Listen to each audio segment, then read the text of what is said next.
बही चर्या मलीन, बोले धर्म प्रवीण। निंदे कर्मों को चीन, नहीं जग बुद्धिहीन है। हृदय स्वार्थ को बसाए, ताहित मन को तनाव। व्यापक सत्य को नभाए, नया मत भी बनाए हैं। होवे स्वार्थों का द्वंद्व, करे सो जो पड़े फंद। नहीं सत्य को पसंद, पावे खोटा या में छंद है। या में भला ताका मान, उसमें हो पुनः सत्य को स्थान। सब इसी को सुंदर जान, माने इसमें ही कल्याण है। जो मनुष्य बाहर के सुखों को शुभ समझता है, वह वैसी ही दृष्टि वाला है। उसकी बाहर की चर्या राग, द्वेष, संशय, मोह, भय, मान आदि मलों या मैलों या बंधनों वाली ही होगी। तब इन मलों को रखते हुए यदि धर्म के आचरण करने कुशल प्रवीण पुरुषों के वचन वह बोलेगा, तो जगत में दूसरे मनुष्य उसके शिथिल भोगों के कर्मों को देखकर तथा पहचान कर उसकी निंदा ही करेंगे। क्योंकि सर्वव्यापक पुरुष नारायण स्वरूप सत्व गुण या बुद्धि प्रधान भी तो जगत में सब मनुष्यों में बैठा है। वह कैसा कौन व्यक्ति है उसे पहचानता है, एक में नहीं तो दूसरे में पहचानेगा। यदि कोई चतुर व्यक्ति हृदय में बाहर के स्वार्थों को बसाकर पूर्वज श्रेष्ठ पुरुषों के वचनों को दूसरों को बतलाएगा, तो भी उसमें उन वचनों को अपनी मत के अनुसार ही तनाव द्वारा प्रतिपादित करेगा, अर्थात अपने ढंग के अनुसार ही सही बतलाएगा। उनको अपनी जीवनचर्या भले वह मलिन ही क्यों ना हो, उसी के अनुसार सिद्ध करना चाहेगा। परंतु यह सब मत सर्वव्यापक प्रत्येक या सरल स्वभाव वाले व्यक्ति के मन को भाने वाला सादा जो सत्य है उसको कभी भी नहीं जचेगा, अर्थात सरल या सादा समझ में आने वाला उसका मत नहीं होगा। इसलिए वह अपने बाहर के स्वार्थ हेतु नया ही मत चलाएगा।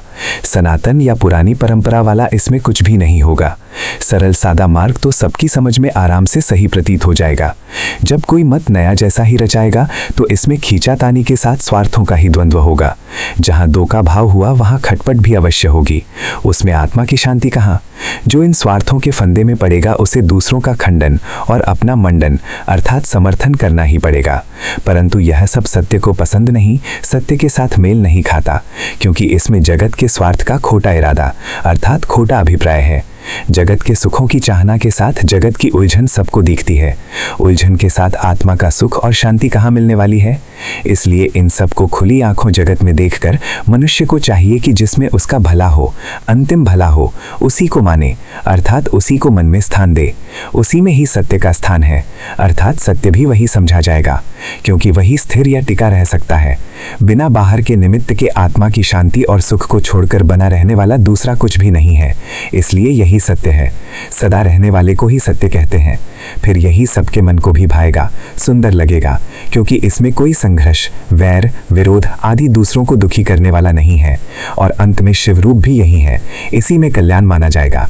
अपने आप में ही सब बंधन और दुख समाप्त होने पर जो सुख शांति प्राप्त होगी, इससे परे और कल्याण रूप में समझा जाने वाला कुछ हो सकता है।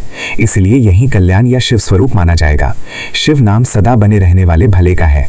इसलिए सब बाहर के जगत की बढ़िया लगने वाली दृष्टियां कुदृष्टियां ही हैं। इनके संग बाहर मित्र, वैरी, राग, द्वेष आदि ही बने रहते हैं। तब जगत का बंधन समाप्त नहीं होता। उसकी समाप्ति के बिना आत्मा की शांति और सुख प्राप्त भी नहीं होते। इसलिए इन मिथ्या दृष्टियों को मन में स्थान न देकर इनके विपरीत बाहर जगत में सुखों को दुखदायी जानकर इनसे वैराग्य प्राप्त करें, तभी सच्चा भला साधने में आएगा।